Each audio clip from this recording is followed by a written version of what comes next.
এখন আল্লাহ পাক বলছেন কিয়ামতের দিন তাদের জন্য আযাবুন শাদীদ, যারা আল্লাহ পাকের খলিফার দায়িত্ব পালন করবে না, যারা খলিফার দায়িত্ব পেয়েও ন্যায় বিচার করবে না, ইনসাফ করবে না, প্রবৃত্তির অনুসরণ করবে, ঠিক আছে, আল্লাহর পথ থেকে বিচ্যুত হয়ে যাবে, তাদের জন্য কিয়ামতের মাঠে এই শাস্তি আছে। তাহলে আমরা কি খলিফা শব্দ বুঝতে পারলাম? আমাদের পিতা যে খলিফা, এটা কি বুঝতে পারলাম?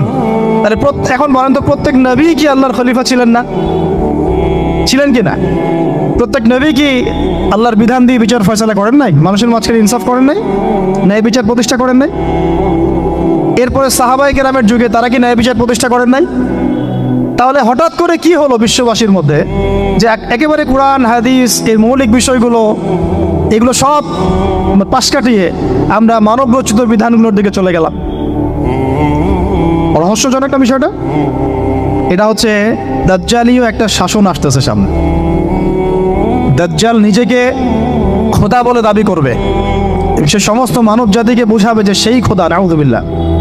সে অনেক ভেলকি দেখাবে, মানুষকে তার দিকে টেনে নিয়ে আসবে, এমনকি সে এক হাতে জান্নাত এক হাতে জাহান্নাম নিয়ে ঘুরবে।